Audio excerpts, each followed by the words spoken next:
ಈ ಕಾರ್ಯಕ್ರಮದ ಪ್ರಾಯೋಜಕರು ಜೈನ್ ಇರಿಗೇಷನ್ ಸಿಸ್ಟಮ್ಸ್ ಲಿಮಿಟೆಡ್, ಜಾಗತಿಕ ತುಂತುರು ಮತ್ತು ಹನಿ ನೀರಾವರಿ ಉಪಕರಣಗಳ ಉತ್ಪಾದಕರು, ಬೇಸಾಯ ತಂತ್ರಜ್ಞಾನ ನಿರೂಪಕರು ಹಾಗೂ ರೋಗರಹಿತ ಟಿಶ್ಯೂ ಕಲ್ಚರ್ ಗಿಡಗಳು, ಕ್ಯಾಡ್ಬರೀಸ್, ಕೋಕೋ ಬೆಳೆಸಿ ಅಧಿಕ ಆದಾಯ ಗಳಿಸಿ, ಹಾಗೂ ಸ್ಟಿಲ್ ಇಂಡಿಯಾ, ಸ್ಟಿಲ್ ಉಪಕರಣಗಳು ತನ್ನಿ ಪರಿವರ್ತನೆ.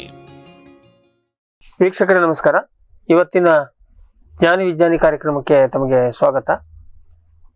ಇವತ್ತು ನಾವು ಇವತ್ತಿಂದ ಈ ಕಂತಿನಿಂದ ಕಾಫಿಯ ಒಂದು ಸರಣಿಯನ್ನ ಪ್ರಾರಂಭ ಮಾಡ್ತಾ ಇದ್ದೀವಿ. ಕಾಫಿ ಬಗ್ಗೆ ನಾವು ಅಲ್ಲಿ ಇಲ್ಲಿ ಸಾಕಷ್ಟು ಫೀಲ್ಡಿಗೆ ಹೋಗಿ ವೇಣುಗೋಪಾಲ್ ಸರ್ ಜೊತೆಗೆ ಬೇರೆ ಬೇರೆ ರೀತಿಯಲ್ಲಿ ಕಾರ್ಯಕ್ರಮವನ್ನು ಇಷ್ಟೊತ್ತಿಗೆ ಒಂದು 50 ಕಾರ್ಯಕ್ರಮ ಮಾಡಿದ್ದೀವಿ. ಅದರಲ್ಲೂ ವಿಶೇಷವಾಗಿ ನಾವು ಫೋಕಸ್ ಆಗಿ ಮಾಡಿರೋದು ಅಸಾಂಪ್ರದಾಯಿಕ ಪ್ರದೇಶಕ್ಕೆ ಕಾಫಿಯನ್ನು ಹೇಗೆ ತರಬಹುದು ಹೇಳುವಂತ ನಮ್ಮ ಗುರಿ.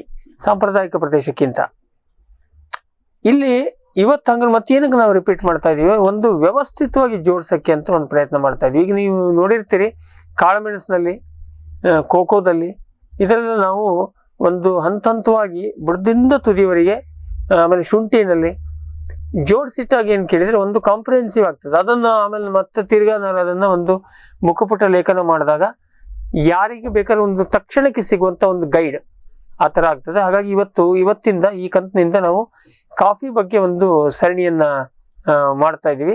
ಈಗ ಮೊದಲ ಕಂತಿನಲ್ಲಿ ಕಾಫಿ ಎಲ್ಲಿಂದ ಬಂತು ಅಲ್ಲಿ ಊಹಾಪೋಹಗಳನ್ನು ಕೇಳಿದ್ವಿ. ಅವು ತಂದ್ರಂತೆ, ಇನ್ಯಾರೋ ಗಡ್ಡದಲ್ಲಿ ಇಟ್ಕೊಂಡ್ಬಂದ್ರಂತೆ, ಏನೇನೋ ಕತೆ ಕೇಳಿದ್ವಿ. ಅದನ್ನ ಒಂದು ವ್ಯವಸ್ಥಿತವಾಗಿ ಕೊಡುವಂತ ಪ್ರಯತ್ನ ಮಾಡ್ತೀವಿ. ಈ ಕಂತಲ್ಲಿ ಏನಿದ್ರು ಬರೀ ಕಾಫಿ ಬಗ್ಗೆ ಮಾತಾಡೋದು, ಕಾಫಿ ಕುಡ್ಕೊಂಡು ಕಾಫಿ ಬಗ್ಗೆ ಮಾತಾಡೋದು. ನಮಗೆ ಮಾಮೂಲಿನಂತೆ ನಮಗೆ ಮಾಹಿತಿಯನ್ನು ಕೊಡೋದಕ್ಕೆ ಡಾಕ್ಟರ್ ವೇಣುಗೋಪಾಲ್ ಸರ್ ಇದ್ದಾರೆ. ಅವರು ಹಂಗೆ ಕೇಳಿದ್ರೆ ನಮಗೆ ಎಷ್ಟೋ ಜನ ಕೇಳಿದ್ರು, ಅವರು ಪೆಥಾಲಜಿಸ್ಟ್ ಅಂತೀರಿ, ಏಲಕ್ಕಿ ಮಾತಾಡ್ತಾರೆ. ಹೌದು, ಏಲಕ್ಕಿ ಸೈಂಟಿಸ್ಟ್ ಆಗಿ ಅವರು ಬಹುತೇಕ ಅವ್ರ ಸರ್ವಿಸು IASR ನಲ್ಲಿ ಕಳೆದಿರೋದು. ಆಮೇಲೆ ನೋಡಿದ್ರೆ ಈ ಏಕಾಏಕಿ ಅದ್ರ ಬಿಟ್ಕೊಂಡು ಕಾಳುಮೆಣಸು ಮಾತಾಡಿದ್ರು. ಹೌದು, ಅಪ್ಪಂಗಡದಲ್ಲಿ ಸಂಶೋಧನೆ ಮಾಡುವಾಗ ಏಲಕ್ಕಿ ಕಾಳುಮೆಣಸು ಒಟ್ಟೊಟ್ಟಿಗೆ ಇತ್ತು, ಏನು ಮಾಡೋಕ್ಕಾಗೋದಿಲ್ಲ. ಒಬ್ಬ ಸೈಂಟಿಸ್ಟ್ ಆಗಿ ಏನು ಚಿಕಿತ್ಸಕ ಬುದ್ಧಿ, ಅರ್ಥ ಮಾಡ್ಕೊಳ್ಳುವಂತ ಆಸಕ್ತಿ ಮತ್ತೆ ಎಬಿಲಿಟಿ ಕೂಡ, ಬರೀ ಆಸಕ್ತಿ ಇದ್ರೆ ಆಗೋದಿಲ್ಲ, ಎಬಿಲಿಟಿ ಕೂಡ ಇರಬೇಕು. ಆಮೇಲೆ ವಾತಾವರಣ ಸಿಗ್ಬೇಕು. ಏಕಾಏಕಿ ನಾವು ವೆಟರ್ನರಿ ಡಾಕ್ಟ್ರು ಕರ್ನಾಟಕದಲ್ಲಿ ಇದ್ದವಂಗೆ ಒಂಟೆ ಬಗ್ಗೆ ಏನು ಗೊತ್ತಿಲ್ಲ, ಅದೇ ಡಾಕ್ಟರ್ನ ನೀವು ಇದಕ್ಕೆ ಮಿಡ್ಲ್ ಈಸ್ಟಿಗೆ ಟ್ರಾನ್ಸ್ಫರ್ ಮಾಡಿ ಒಂಟೆ ಡಾಕ್ಟರ್ ಆಗ್ಬಿಡ್ತಾನೆ. ಇನ್ನು ತಗೊಂಡೋಗಿ ಮಲೆ ಮಹದೇಶ್ವರ ಬೆಟ್ಟಕ್ಕೆ ಹಾಕಿದ್ರೆ ಆನೆ ಡಾಕ್ಟರ್ ಆಗ್ತಾನೆ. ವೆಟರ್ನರಿ ಸೈನ್ಸ್ ಒಂದೇ. ಹಾಗೆಯೇ ವೇಣುಗೋಪಾಲ್ ಸರು ಮೂಲ ವಿಜ್ಞಾನ, ಕೃಷಿ ವಿಜ್ಞಾನ, ಹಂಗೆ ಗಟ್ಟಿ ಕೇಳಿದ್ರೆ ಅವರು ಕೃಷಿ ವಿಜ್ಞಾನ ಓದ್ದವರೇ ಅಲ್ಲ, ಅವರು ಮೂಲ ಪೆಥಾಲಜಿಯಿಂದ ಬಂದವರು. ಕಾಫಿನಲ್ಲಿ ಕೂಡ ಅವರ ಎಕ್ಸ್ಪರ್ಟೀಸ್ ಇದೆ. ನಮಗೆ ಮತ್ತೆ ನಿಮಗೂ ಗೊತ್ತು, ನಮಗೆ ಬೇಕಾಗಿರೋದೇನೋ ನಮಗೂ, ಕೊನೆಗೆ ನಿಮಗೂ ಕೂಡ ಸರಿಯಾದ ಮಾಹಿತಿ ಬೇಕು. ಅದನ್ನು ಯಾವನಾದ್ರು ಕೊಡಲಿ. ನನಗೆ ಸಿದ್ದರಾಮಯ್ಯ ಅವರು ವ್ಯವಸ್ಥಿತವಾಗಿ ನಮ್ಗೆ ಮಾಹಿತಿ ಕೊಟ್ಟರು, ನಾವು ಅದನ್ನ ರೆಕಾರ್ಡ್ ಮಾಡಕ್ಕೆ ರೆಡಿ ಇದ್ದೀವಿ. ನಮಗೆ ಡೆಸಿಗ್ನೇಷನ್ ಮಹತ್ವ ಅಲ್ಲ. ಹಾಗಾಗಿ ಈ ಕಾಫಿ ಸೇರಿಸಿ ಕೂಡ ವೇಣುಗೋಪಾಲ್ ಸರ್ ನಮಗೆ ಮಾಹಿತಿಯನ್ನು ಕೊಡ್ತಾರೆ. ಸೊ ಈಗ ವೇಣುಗೋಪಾಲ್ ಸರ್ನ ಮಾತಾಡಿಸಿ, ಭಾಳ ದಿನ ಆಯ್ತು ಅವ್ರು ನಮ್ಮ ಚಾನಲ್ಗೆ ಬರ್ತಾನೆ, ಅವ್ರನ್ನ ಮಾತಾಡಿಸಿ ಕಾಫಿ ಬಗ್ಗೆ ಚರ್ಚೆಯನ್ನ ಶುರು ಮಾಡೋಣ. ಸರ್ ನಮಸ್ಕಾರ. ನಮಸ್ಕಾರ. ಬಹಳ ದಿನಗಳ ನಂತರ ನಮ್ಮ ಫಾರ್ಮ್ ಟಿವಿಗೆ ತಮಗೆ ಮತ್ತೆ ಸ್ವಾಗತ. ನಾವು ಬಹುಶಃ ಶುಂಠಿ ಸೀರೀಸ್ ಮಾಡಿದ್ಮೇಲೆ ಇದೇ ಪ್ರಪ್ರಥಮವಾಗಿ ನೀವು ಬರ್ತಾ ಇದ್ದೀರಿ. ಫೀಲ್ಡ್ ಅಲ್ಲಿ ಬಂದಿದ್ದೀರಿ, ಬಟ್ ಇಲ್ಲಿ ಸ್ಟುಡಿಯೋಕ್ಕೆ. ಸರ್, ಈಗ ನಾನು ಇಂಟ್ರೊಡಕ್ಷನ್ ಅಲ್ಲಿ ಹೇಳಿದಾಗೇನೆ ಈ ಸರಣಿಯ ಅಥವಾ ಈ ಕಂತಿನಿಂದ ಈ ಸರಣಿಯಲ್ಲಿ ನಾವು ಕಾಫಿ ಬಗ್ಗೆ ಮಾತಾಡೋಣ.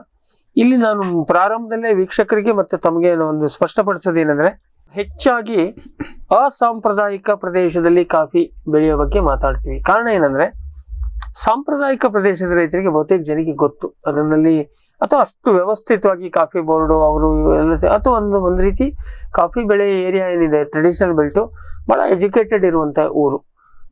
ಸಾಕಷ್ಟು ರೈತರೇ ಬಹಳ ವಿದೇಶಕ್ಕೆ ಹೋಗಿ ಸ್ಟಡಿ ಮಾಡ್ಕೊಂಡು ಬರುವಂತ ಕೆಪಾಸಿಟಿ ಇದ್ದವರು. ಆ ಕಾರಣಕ್ಕಾಗಿ ನಾವು ಅಸಾಂಪ್ರದಾಯಿಕ ಪ್ರದೇಶದಲ್ಲಿ ಎಲ್ಲಿ ಮಾಡ್ಬೋದು ಹೇಳೋದನ್ನ, ಅಲ್ಲಿ ಮಾಡುವಾಗ ಹೇಗೆ ಮಾಡ್ಬೇಕು ಹೇಳೋದನ್ನೇ ಫೋಕಸ್ ಮಾಡ್ತೀವಿ. ಹಾಗಾಗಿ ಇವನ್ ತಳಿಗಳ ವಿಷಯ ಇರ್ಬೋದು, ಮಣ್ಣು ನೀರಿನ ಪ್ರಶ್ನೆ ಇರ್ಬೋದು, ಗೊಬ್ಬರ ಇರ್ಬೋದು, ರೋಗ ಕೀಟಗಳ ವಿಷಯದಲ್ಲಿ ಎಲ್ಲ ಅದನ್ನ ನಾವು ಒಂದು ರೀತಿಯ ಸಾಂಪ್ರದಾಯಿಕ ಪ್ರದೇಶಕ್ಕೂ ಅಸಾಂಪ್ರದಾಯಿಕ ಪ್ರದೇಶಕ್ಕೆ ಇರುವಂತ ಮಿತ್ಗಳನ್ನ ನಾವು ಟಚ್ ಮಾಡ್ತಾ ಹೋಗೋದು, ಈಗ. ಸೊ ಹಾಗಾಗಿ ಸಾಂಪ್ರದಾಯಿಕ ಪ್ರದೇಶದ ರೈತರು ಬೇಸರ ಮಾಡ್ಕೊಳಂಗಿಲ್ಲ. ನಮ್ಮ ಫೋಕಸ್ ಈ ಕಡೆ ಇದೆ. ಏನಕ್ಕೆ ಕೇಳಿದ್ರೆ ಸ್ಕೋಪ್ ಅಲ್ಲಿದೆ, ಅದನ್ನ ನಾವು ಮುಂದೆ ಮಾತಾಡ್ತೀವಿ, ನಿಮ್ಗೆ ಗೊತ್ತಾಗತ್ತೆ. ಹಾಗಾಗಿ ಇಲ್ಲಿ ಕಾಫಿಯ ಸಂಪೂರ್ಣ, ಅದು ಬೇಕಾದ್ರೆ ಅದು 10 ಕಂತಾಗ್ಲಿ ಎಷ್ಟನ್ನಾಗಲಿ ಸಂಪೂರ್ಣವಾಗಿ ಚರ್ಚೆ ಮಾಡೋಣ ಸರ್. ಸೊ ಈಗ ನಮಗೆ, ನಾನು ಇಂಟ್ರೊಡಕ್ಷನ್ ಹೇಳಿದಂಗೆ, ನಮಗೆ ಈ ಸೀರೀಸ್ಗೆ ನೀವು ಕಾಫಿ ಎಕ್ಸ್ಪರ್ಟ್, ಒಬ್ಬ ವಿಜ್ಞಾನಿಯಾಗಿ.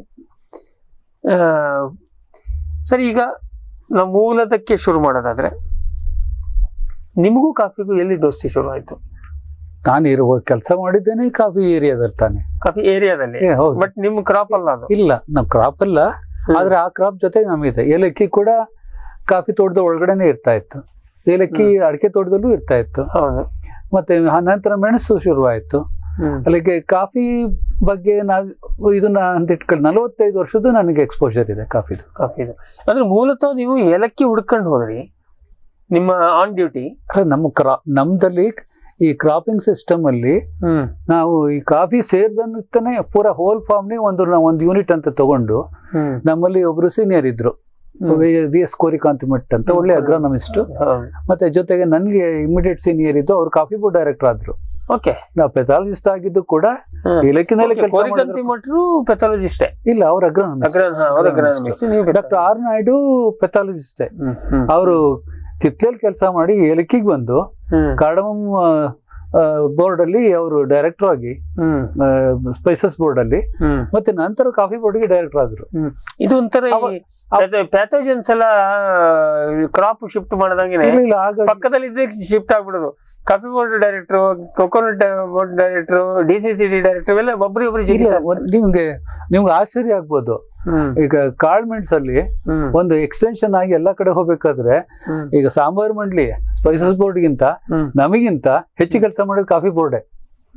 ಅಷ್ಟು ಲಕ್ಷಗಟ್ಟಲೆ ಅವ್ರ ಗಿಡಗಳು ಮಲ್ಟಿಪ್ಲೈ ಮಾಡಿ ಡೈವರ್ಸಿಫಿಕೇಶನ್ ಫಾರ್ಮ್ ಗಳೆಲ್ಲ ಎಲ್ಲಾ ಜಾಗದಲ್ಲೂ ಹಾಕಿ ಅವು ಬಹಳ ಪಾಪ್ಯುಲರೈಸ್ ಮಾಡಿದ್ರು. ಕಾರಣ ಏನ್ ಅಲ್ಲಿ ಅವ್ರು ಕಾಫಿ ಸಲುವಾಗಿ ಹೋದಾಗ ಅದ್ ಬೇಕದು, ಅಕ್ಕಪಕ್ಕ ನೋಡಿ ಕಾಫಿ ಜೊತೆಗೆ. ರೈತರಿಗೆ ನೀವೊಬ್ಬ ವಿಜ್ಞಾನಿ, ಕೃಷಿ ವಿಜ್ಞಾನಿ ಅಷ್ಟೇ. ನಾನ್ ಬರೇ ಎಡಗಣ್ ಡಾಕ್ಟರ್ ಬಲ್ಗಣ್ ಡಾಕ್ಟರ್ ಅಲ್ಲ ಹೇಳಂಗಿಲ್ಲ ನೀವು. ಇಲ್ಲ, ಅದೊಂದು. ಮತ್ತೆ ನಮ್ಮ ಅದು ಸಾಧಾರಣ ಒಂದು 3 ವರ್ಷದ ನಂತರ ನಾವು ಈ ಏಲಕ್ಕಿ ಬಗ್ಗೆ ಕೆಲಸ ಮಾಡ್ತಾ ಇರ್ಬೇಕಾದ್ರೆ ಮತ್ತೆ ಕೆಲವೊಂದು ಸಮಸ್ಯೆಗಳು ಬರ್ತಾ ಇತ್ತು ಕಾಫಿನಲ್ಲಿ. ಅದು ಹಿಡ್ಕೊಂಡು ಬರೋರು ನಾವು ಜೊತೆಗೆ ಅಭ್ಯಾಸ ಮಾಡಿ ಕೆಲವು ಸತಿ ಅದರದ್ದು ಸಿಸ್ಟಮಿಕ್ ಇದು ಫಂಜಿಸೈಡ್ಸ್ ಆದ್ರೆ ನಿಜವಾಗ್ಲೂ ಕೆಲಸ ಮಾಡುತ್ತೋ ಇಲ್ವೋ ಅಂತೆಲ್ಲ ನೋಡ್ಕೊಂಡು ನಮ್ಗೆ ಕೆಲವು ಭಯಾಸೆಗಳಿತ್ತು. ಮತ್ತೆ ಒಂದು ಸ್ಪೆಸಿಫಿಕ್ ಇದು ಪ್ರೋಗ್ರಾಮ್ಗಳು ಇರ್ತಾ ಇತ್ತು, ಪ್ರಾಬ್ಲಮ್ಗಳು ಕೂಡ. ಅದು 50 ಇಂಚ್ ಮಳೆ ಆಗ್ಲಿ, 70 ಇಂಚ್ ಮಳೆ ಆಗ್ಲಿ, 140 ಇಂಚ್ ಮಳೆ ಆಗ್ಲಿ, 180 ಇಂಚ್ ಮಳೆ ಆಗ್ಲಿ, ಇದು ಅರೇಬಿಕಾ ಕಾಫಿಲಾಗ್ಲಿ, ರೋಬಸ್ಟಾ ಕಾಫಿನಲ್ಲಾಗ್ಲಿ. ಸೊ ಅವಾಗ ಹೋದಾಗ ಅಲ್ಲಿ ನಾವು ಎಲ್ಲ ಚರ್ಚೆ ಮಾಡಿ, ನೀವು ಯಾವುದೇ ಒಂದು ಕ್ರಾಪಿಗೆ ಹೋದ್ರು ಅದ್ರ ಏಕಾಏಕಿ ನಿಮ್ಗೆ ಜೋಳ ಕೇಳಿರ್ ಗೊತ್ತಿಲ್ಲ ಅಥವಾ ದ್ರಾಕ್ಷಿ ಟಚ್ ಬರ್ಲಿಲ್ಲ. ಕಾರಣ ಅಂದ್ರೆ ನಿಮ್ಮ ಈ ಕಾರ್ಯಕ್ಷೇತ್ರ ಇಲ್ಲ, ಆ ಬೆಳೆಗಳಿಲ್ಲ. ಇಲ್ಲ, ಕೆಲವು ಪ್ರಾಬ್ಲಮ್ಸ್ ನಾವು ಕರೆಕ್ಟ್ ಮಾಡಿದ್ದು ಆಗಿತ್ತು ಕಾಫಿನಲ್ಲಿ. ಅದು ಹೆವಿ ರೈನ್ ಫಾಲ್ ಏರಿಯಾದಲ್ಲಿ ರೋಬಸ್ಟಾ 60-70% ಎಲ್ಲ ಇದು ಸಣ್ಣ ಕಾಳಾದಾಗ್ಲೇ ಎಲ್ಲ ಉದುರೋಗ್ಬಿಡುತ್ತೆ. ಹೈ ರೈನ್ ಫಾಲ್ ಆದಾಗ, ಹೆಚ್ಚು ಇದು ಸಾಯಿಲ್ ಮಾಯಿಶ್ಚರ್ ಆದಾಗ ಅದನ್ನ ಕರೆಕ್ಟ್ ಮಾಡೋದು ಹೇಗೆ ಅಂದಾಗ, ತುಂಬಾ ನನಗೆ ಆಪ್ತರು ಗಾಡ್ ಫಾರ್ ತರ ಇದ್ರು, NG ಶ್ರೀನಿವಾಸ್ ಅನ್ಬಿಟ್ಟು. ಅವರ ತೋಟದಲ್ಲಿ 4 ಲೊಕೇಶನ್ ಇತ್ತು. ಅವಾಗೆಲ್ಲಾನು ಕೂಡ ನಮ್ದೇನ ಅನಿಸಿಕೆ ಬರುತ್ತೋ, ಯಾಕಂದ್ರೆ ಅವರು ಫ್ರೀ ಫಾರ್ ಎಕ್ಸ್ಪರಿಮೆಂಟೇಶನ್, ನನ್ಗೂ ಕೂಡ ಅಷ್ಟೇ ಲರ್ನಿಂಗು. ಸೊ ಆ ಪ್ರೊಸೆಸ್ ಅಲ್ಲಿ ಕೆಲವು ಕಲ್ತಾ ಇತ್ತು. ಬಟ್ ಫಿಸಿಯಾಲಜಿಕಲ್ ಸ್ಟ್ರೆಸ್ ಅಲ್ಲಿ ಆಗ್ತಿತ್ತು. ಇಲ್ಲ, ನೀರ್ ನಿಂತದ್ದು ಅಲ್ಲಿ ಎರಡೂ ಆಗ್ತಾ ಇತ್ತು. ಕೊಳೆ ರೋಗ ಸ್ವಾಭಾವಿಕ ಬರುತ್ತೆ. ಇಲ್ಲ, ಒಂದು ನ್ಯೂಟ್ರಿಷನ್ ಲೀಚಿಂಗ್ ಆಗ್ತಾ ಇತ್ತು, ಹೈ ಸ್ಯಾಚುರೇಷನ್ ಬರ್ತಾ ಇತ್ತು. ಆಮೇಲೆ ಅದು ಹೈ ಸ್ಯಾಚುರೇಷನ್ ಬಂದಾಗ್ಲೇನೆ ಅದು ಉದುರಿಸ್ಬಿಡುತ್ತೆ ಕಾಡು. ಮತ್ತೆ ನಂತರ ಕಾಫಿ ಬೋರ್ಡ್ನವರು ಕೂಡ ಅವರ ಪೆಥಾಲಜಿ ಪ್ರೋಗ್ರಾಮ್ಗೆ ರಿವ್ಯೂಗೋಸ್ಕರ ಡಾಕ್ಟರ್ ಆರ್ ನಾಯ್ಡು ಹೋದಾಗ ಅಲ್ಲಿ ನನ್ಗೆ ಸುಮಾರು ಅವಕಾಶ ಸಿಕ್ಕಿತ್ತು. ಅದರಲ್ಲಿ ಸ್ಟೆಮ್ ಡಿಸೀಸ್ ಅಂತ ಬರುತ್ತೆ, ಪೂರಾ ಶಾನ್ಭೋಗ್ ಹೋಗುವಾಗ ಜೊತೆಗೆ ಉಗ್ರಾಣಿ ಹೋದಾಗ, ಅದು ನೀವು ಆರ್ ನಾಯ್ಡು ಅವರು ಹೋಗುವಾಗ ಜೊತೆಗೆ ನೀವು ಹೋಗ್ತಿದ್ರಿ, ನಿಮ್ಗೆ ಅದು ಒಂದು ಅಪರ್ಚುನಿಟಿ ಆಯ್ತು. ಮತ್ತೆ 12 ವರ್ಷದಿಂದ ನಾವೇ ಒಂದು ಕೆಲವೊಂದು ಪ್ರೋಗ್ರಾಮ್ಗಳು ಹಾಕೊಂಡಿರ್ತೀವಿ. ಅದರಲ್ಲಿ ಈಗ 7B ಅಂತ ಶುರು ಆಗಿದೆ. ಅದಕ್ಕೆ ಮೊದಲು BGL ಅಂತ ಶುರು ಆಯ್ತು, ಬ್ಲಾಕ್ ಗೋಲ್ಡ್ ಲೀಗ್ ಅನ್ಬಿಟ್ಟು. ಇದು ಕಾಳ್ಮೆಣ್ಸ್ಗೋಸ್ಕರ ಶುರು ಆಗಿತ್ತು. ಮತ್ತೆ ಹಾಗೇನೆ ಹಾಸನ್ ಡಿಸ್ಟ್ರಿಕ್ಟ್ ಪ್ಲಾಂಟರ್ ಅಸೋಸಿಯೇಷನ್ ಅವರು ಕೂಡ ಒಂದು ಆರ್ಗನೈಸೇಷನ್ ಮಾಡಿ ಪ್ರತಿ ವರ್ಷ ಅವ್ರು ಒಂದು 120-150 ಜನ ರೈತರುಗಳಿಗೆ ಅವ್ರಿಗೆ ಟ್ರೈನಿಂಗ್ ಕೊಡ್ಬೇಕು. ಆ ಟ್ರೈನಿಂಗ್ ಕೊಡ್ಬೇಕಾದ್ರೆ ನಾವು ಕಾಫಿ ಬೇಸ್ಡ್ ಕ್ರಾಪ್ಸ್ ಎಲ್ಲ ಏನೇನುಂಟು ಅದೆಲ್ಲನೂ ನಾವು ಕಲಿತು ಅವ್ರಿಗೆ ಹೇಳಿ ಮಾಡ್ಬೇಕು. ಪ್ರತಿ ತಿಂಗಳು ಕೂಡ ಬೇರೆ ಬೇರೆ ತೋಟದಲ್ಲಿ ನಾವು ಅದನ್ನ ಮಾಡ್ತಾ ಇದ್ವಿ. ಸೊ ಅವಾಗ ನಿಮ್ಮ ವೆಬ್ ಮೀಟಿಂಗ್ ಜೊತೆಗೆ ಏನಾಯ್ತು, ನಾವು ಕಲಿಸ್ತಾ ಇದ್ವಿ, ಕಲಿತಾನೆ ಇದ್ವಿ. ಕರೆಕ್ಟ್ ಸ್ವಾಭಾವಿಕ, ಇದೆಲ್ಲ ಮ್ಯೂಚುವಲ್ ಇದು. ಅದು ಕೆಲವು ರೈತರೇ ನಮಗೆ ಕೆಲವು ಸತಿ ಗುರುಗಳಾಗ್ತಾ ಇದ್ರು, ನಾವು ಗುರುಗಳಾಗಿ ಹೊರಟ್ರು ಕೂಡ. ಸೊ ಅವಾಗ ಕಲ್ತಿದ್ದು ಜಾಸ್ತಿ ಇದೆ. ಹೌದು ಹೌದು. ಅದಕ್ಕೆ ಅವರ ಅನುಭವಕ್ಕೆ ನೀವು ವೈಜ್ಞಾನಿಕ ವಿಮರ್ಶೆ ಮಾಡಿ ಅದಕ್ಕೊಂದು ಕನ್ಕ್ಲೂಷನ್ ಗೆ ಬರ್ತಾ ಇದ್ವಿ. So it's mutual. ಈಗಂತೂ ಸಾಧಾರಣ ಒಂದು 85-90% ಬಗ್ಗೆ ಏನು ಈ ಬೆಳೆಗಳ ಬಗ್ಗೆ ನಮ್ಗೇನು ಸಮಸ್ಯೆ ಇಲ್ಲ. ಇದು ರೈತರ ಲೆವೆಲ್ದು ಏನೇನು ಉಂಟು ಅದನ್ನ ಕರೆಕ್ಟ್ ಮಾಡೋ ಅಷ್ಟು ಸ್ವಲ್ಪ ಜ್ಞಾನ ಬಂದಿದೆ, ಎಕ್ಸ್ಪರ್ಟೀಸ್ ಬಂದಿದೆ. ಮತ್ತು ಒಂದು ನಿಮಗೆ ಗೊತ್ತಿಲ್ಲದೋಗಿದ್ದನ್ನು ಕೇಳಕ್ಕೆ ಆಯಾ ಪರ್ಟಿಕ್ಯುಲರ್ ಎಕ್ಸ್ಪರ್ಟ್ ಅನ್ನು ಕೇಳಿ ನಾವು ಸರ್ ಅದೇ ಮಾಡ್ತೀವಿ. ನಾವು ಹಂಗೆ ಕೇಳಿದ್ರೆ ಯಾವ್ದು ಎಕ್ಸ್ಪರ್ಟ್ ಅಲ್ಲ, ಬಟ್ ಆಗಿದ್ದೀವಿ. ಈಗ ಕಾಳುಮೆಣಸಲ್ಲಿ ನೀವು ಮಾತಾಡಿದಷ್ಟೇ ನಾನು ಮಾತಾಡ್ತೀನಿ, ಕಾಫಿಯಲ್ಲಿ ನೀವು ಮಾತಾಡಿದಷ್ಟೇ ಮಾತಾಡ್ತೀನಿ. ಹಿಂಗೆ ಜನರಿಗೆ ಬೇಕಾಗಿದ್ದಕ್ಕೆ. ಉಳಿದಂತ ರಿಸರ್ಚ್ ಪಾರ್ಟ್ ಬಂತ ಮತ್ತೆ ನಿಮಗೆ ಫೋನ್ ಮಾಡೋದು, ಎಂಟಮಾಲಜಿಕಲ್ ಬಂತ ರಾಮೇಗೌಡರಿಗೆ ಫೋನ್ ಮಾಡೋದು, ಅದನ್ನು ನಾವು ಪಾಸ್ ಆನ್ ಮಾಡೋದು. ಹಾಗಾಗಿ ಆಸಕ್ತಿ ಇದ್ರೆ, ಕನೆಕ್ಟ್ ಇದ್ರೆ, ತಿಳ್ಕೊಳ್ಳುವಂತ ಓಪನ್ ಮೈಂಡೆಡ್ ಇದ್ರೆ ಕಲಿಬಹುದು. ಮತ್ತೆ ಇತ್ತೀಚೆಗಂತೂ ಇನ್ಫಾರ್ಮೇಶನ್ಗೆ ಬ್ಯಾರಿಯರೇ ಇಲ್ಲಲ್ಲ, ಎಲ್ಲ ಮಿಸ್ಇನ್ಫಾರ್ಮೇಶನ್ಗೂ ಬೇರೆ ಇದೆ. ಆದ್ರೆ ನೀವು ಇಂಟರ್ನೆಟ್ ಅಲ್ಲಿ ಹುಡ್ಕಕ್ ಹೋದ್ರೆ ಯಾವ್ದು ಸರಿ ಯಾವ್ದು ತಪ್ಪು ಕನ್ಫ್ಯೂಸ್ ಆಗ್ಬಿಡ್ತೀವಿ. ಮತ್ತೆ ಹೀಗೆ ಇತ್ತೀಚೆಗೆ ಇವರು ಎಲ್ಲ ಒಂದು ವೆರೈಟಿಯಿಂದ, ಕ್ರಾಪ್ ಬಾಟ್ನಿಯಿಂದ ಹಿಡಿದು ಪೆಸ್ಟ್ ಡಿಸೀಸು, ಆಮೇಲೆ ನ್ಯೂಟ್ರಿಷನ್ ಮ್ಯಾನೇಜ್ಮೆಂಟು, ಬಯೋಪೆಸ್ಟಿಸೈಡ್ಸು, ಮತ್ತೆ ನಂತರ ಅದು ಪ್ರೊಸೆಸಿಂಗು, ಆಮೇಲೆ ವ್ಯಾಲ್ಯೂಡೇಟ್ ಕಾಫಿ, ಮತ್ತೆ ಅದರದ ಅಕೌಂಟಿಂಗು, ಆಡಿಟಿಂಗು, ಮತ್ತೆ ಎಲ್ಲ ಇನ್ಕ್ಲೂಡಿಂಗ್ ಎಫ್ಲೂಯೆಂಟ್ ಡಿಸ್ಪೋಸಲ್ ಎಲ್ಲ ಆಸ್ಪೆಕ್ಟ್ ಇರೋ ಹಂಗೆ ಕಾಫಿ ಬೋರ್ಡ್ ಒಂದು ಕಾಫಿ ಗೈಡ್ ಅಂತ ತಂದಿದೆ. ಅದು 2023 ಒಂದು ಲೇಟೆಸ್ಟ್ ಎಡಿಷನ್ ಇದೆ. ಬಹುಶಃ ಎಲ್ಲಾ ರೈತರು ಕೂಡ ಕಾಫಿ ಕೈ ಹಾಕಿದ್ರು ಅದನ್ನ ಓದಿದ್ರೆ ಇಂಟರ್ನ್ಯಾಷನಲ್ ಕಾಫಿ ಕಾನ್ಫರೆನ್ಸ್ ಮಾಡಿದಾಗ ಅವರು ಅದನ್ನ ಬಿಡುಗಡೆ ಮಾಡಿದ್ರು. ಬಹಳ ಚೆನ್ನಾಗಿದೆ. ಹೆಚ್ಚು ಏನು ಅದರಲ್ಲಿ ಬೇಡದು ಯಾವ್ದು ತುಂಬಿಲ್ಲ, ಬಹಳ ಬೇಕಾಗಿರೋದೇ ತಂದಿದೆ. ಸೊ ಅದನ್ನು ಒಂದ್ಸತಿ ನೋಡಿದ್ರೆ ನಮ್ಮ ಆದ್ರೆ ಅಲ್ಲಿ ಇಲ್ಲ, ಅಲ್ಲಿ ನಮ್ದು ಮತ್ತೆ ಸಣ್ಣ ಅಬ್ಜೆಕ್ಷನ್ ಇದೆ. ಏನಂದ್ರೆ ಅದು ಮುಖ್ಯವಾಗಿ ಸಾಂಪ್ರದಾಯಿಕ ರೈತರನ್ನ ಕಾಫಿಯನ್ನ ಗುರಿಯಾಗಿ ಇಟ್ಟುಕೊಂಡೇ ಮಾಡಿರೋದು ಒಂದು. ಮತ್ತೆ ಕೆಲವೊಂದಷ್ಟು ವೈಜ್ಞಾನಿಕ ರಿಸರ್ಚಿನ ಚೌಕಟ್ಟನ್ನು ಮೀರಕ್ಕೆ ಅವರಿಗೆ ಆಗೋದಿಲ್ಲ. ನಾವು ಮಾತಾಡ್ದಂಗೆ ಅವ್ರಿಗೆ ಮಾತಾಡಕ್ ಆಗೋದಿಲ್ಲ, ಗೊತ್ತಿದ್ರು ಕೂಡ. ಅಲ್ಲಿ ಕೆಲವು ಸಮಸ್ಯೆ. ಇದು ರೋಬಸ್ಟಾ ಏರಿಯಾ, ಇದು ಇದರದ್ದು ಅರೇಬಿಕಾ ಏರಿಯಾ, ಇದು ಇಷ್ಟು ರೈನ್ಫಾಲ್, ಇಷ್ಟು ಇದು, ಅದನ್ನ ಅವರು ಆ ಚೌಕಟ್ಟನ್ನ ಮೀರಕ್ ಅದು ಕರೆಕ್ಟ್ ಇದೆ. ಅದು ಇನ್ನೊಂದ್ಸರಿ ಬಹುಶಃ ಬಾಬಾ ಬುಡನ್ನೇ ಬರ್ಬೇಕು ಅದನ್ನ ರಿಪೇರಿ. ವೆರೈಟಿಗಳು ಕೂಡ ಅವರು ಇವತ್ತಿನ ಡೇಟಿಗೆ ಮಾರ್ಕೆಟ್ ಅಲ್ಲಿ ಇಲ್ಲ. ಹಂಗೆ ಕೇಳಿದ್ರೆ ಸರ್ ಶುಂಠಿನಲ್ಲೂ ನನಗೆ ಆಶ್ಚರ್ಯ ಆಗುತ್ತೆ. ISR ವೆಬ್ಸೈಟ್ ಎಲ್ಲ ನೋಡಿದ್ರೆ ಹೆಸರೇ ಕೇಳಬಹುದು, ಮಾರ್ಕೆಟ್ ಅಲ್ಲಿ ಇಲ್ದೋಗಿದ್ದು ತಮ್ಮ ತಳಿಯನ್ನ ಪ್ರಮೋಟ್ ಮಾಡೋದು. ಅದಲ್ಲ, ನಮಗೆ ರೈತರಿಗೆ ಬೇಕಾಗಿರೋದೇನು ಪ್ರಾಕ್ಟಿಕಲಿ ಇವತ್ತು ಯಾವ್ದು ರೂಲಿಂಗ್ ಇದೆ, ಯಾವ್ದು ಹಾಕಿ ನನಗೆ ಕಾಸು ಆಗ್ತದೆ. ಸೇಮ್ ಕೇಸ್ ಪ್ರಾಬ್ಲಮ್ ಇತ್ತು ಕಾಫಿ ಆಲ್ಸೋ ನಾವು ನೋಡಿದೀವಿ. ಅದು ನಮಗೆ ಬೇಡ, ನಾವು ಬೇಡ. ಅದು ಮೂಲ ಇದು ಚೆನ್ನಾಗಿದೆ. ಮತ್ತೆ ಇನ್ನೊಂದು ನಾನು ಸೇರಿಸ್ಲಿಲ್ಲ, ಕಾಫಿ ಬೆಳೆ ಜಾಗದಲ್ಲಿ ನಮ್ಮ ಇಂಡಿಯಾದ ಕಾಂಟ್ರಿಬ್ಯೂಷನ್ ಕೇವಲ 4% ಅಷ್ಟೇ. ಅದರಲ್ಲಿ ಒಂದು 55% ಅರೇಬಿಕಾ ಇದೆ, 45% ರೋಬಸ್ಟಾ ಇದೆ. ಅರೇಬಿಕಾ, ಇಥಿಯೋಪಿಯನ್ ಕಾಫಿ ಮತ್ತೆ ಬೇರೆ ಅರೇಬಿಕಾ ಕಾಫಿ ಒಳ್ಳೆ ಅಂತ ಹೇಳ್ತಾರೆ. ಆದ್ರೆ ರೋಬಸ್ಟಾ ಕಾಫಿ ಅಂತೂ ಅತಿ ಹೆಚ್ಚು ಗ್ರೀನ್ ಕಾಫಿ, ಒಳ್ಳೆ ಕ್ವಾಲಿಟಿ ಗ್ರೀನ್ ಕಾಫಿ ನಮ್ಮ ಇಂಡಿಯಾದಲ್ಲಿ ಬರ್ತದೆ ಸರ್. ನಾವು ಅದಕ್ಕೆ ನಿರ್ದಿಷ್ಟ ಹೋಗೋಣ, ನಾವೊಂದು ಟಚ್ ಅಂಡ್ ಗೋ ಬೇಡ. ಈಗ ನಾವು ಮೂಲ ವಿಷಯಕ್ಕೆ ಬರೋಣ.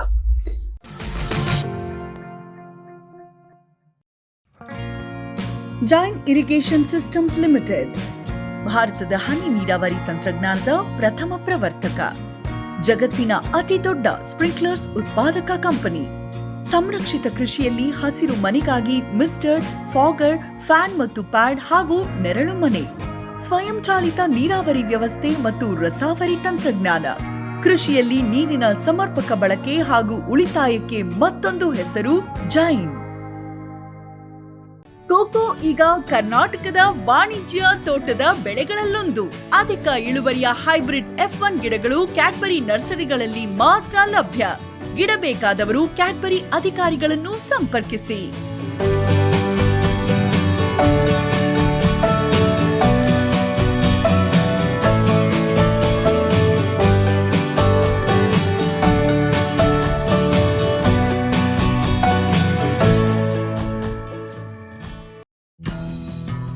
ಜೈನ್ಸ್ ಜಗತ್ತಿನ ಅತಿದೊಡ್ಡ ಅಂಗಾಂಶ ಕೃಷಿ ಪ್ರಯೋಗಾಲಯ ಹಾಗೂ ಟಿಸಿ ಗಿಡಗಳ ಉತ್ಪಾದಕರು. ಸಮೃದ್ಧ ಇಳುವರಿಗೆ ಜೈನ್ ಜಿ ನೇನ್, ಯಾಲಕ್ಕಿ, ನೇಂದ್ರನ್ ಹಾಗೂ ಕೆಂಪು ಬಾಳೆ ಸಸಿಗಳು. ದಾಳಿಂಬೆ ಭಗವತಳಿಯ ರೋಗಮುಕ್ತ ಸಸ್ಯಗಳು, ಲಕ್ನೋ 49 ಪೇರಳೆ, ಸ್ಟ್ರಾಬೆರಿ ಇತ್ಯಾದಿ ಗಿಡಗಳು ಯೋಗ್ಯ ಬೆಲೆಯಲ್ಲಿ. ಅಂಗಾಂಶ ಕೃಷಿಯ ಜಾಗತಿಕ ಬ್ರ್ಯಾಂಡ್ ಜೈನ್.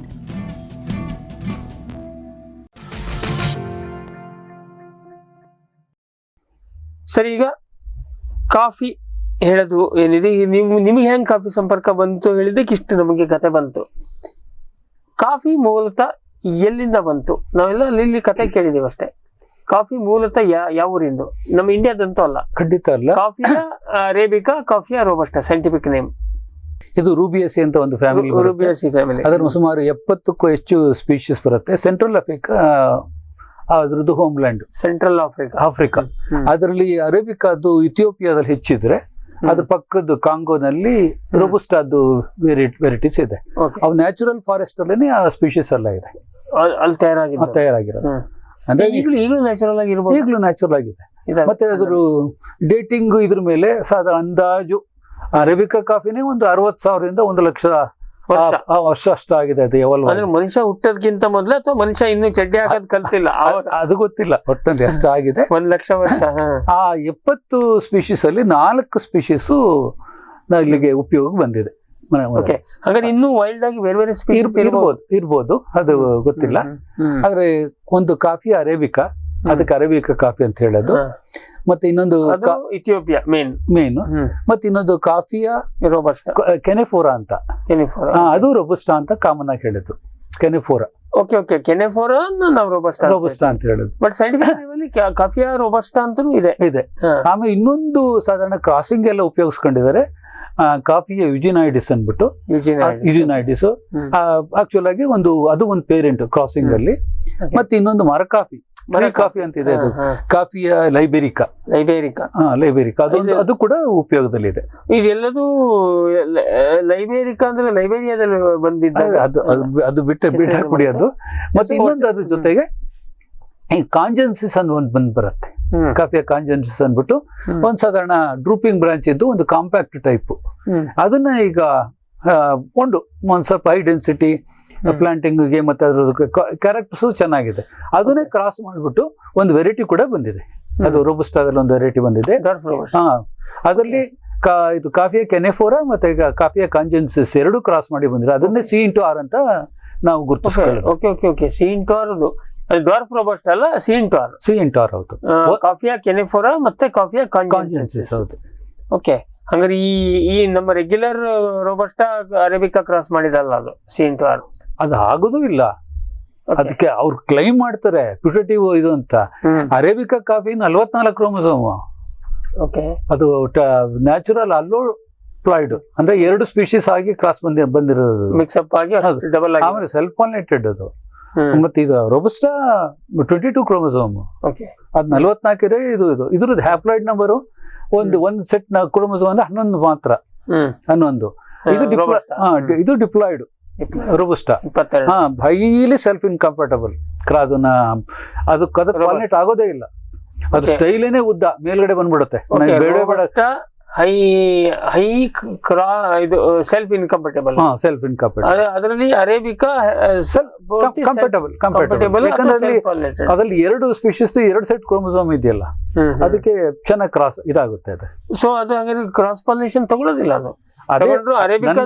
ಅದು ಫ್ಯೂಟೇಟಿವ್ ನ್ಯಾಚುರಲ್ ಹೈಬ್ರಿಡ್ ಅಂತ ಕ್ಲೈಮ್ ಮಾಡ್ತಾರೆ. ನನಗೆ ಸ್ವಲ್ಪ ಅದು ಹೆಂಗೆ 33 ಕ್ರೋಮೋಸೋಮ್ ಹಿಂಗೊಂದು ಇಮಿಡಿಯೇಟ್ ಇದೆ ಹೆಂಗಾಗುತ್ತೆ ಅಂತ ನನಗೆ ಗೊತ್ತಿಲ್ಲ.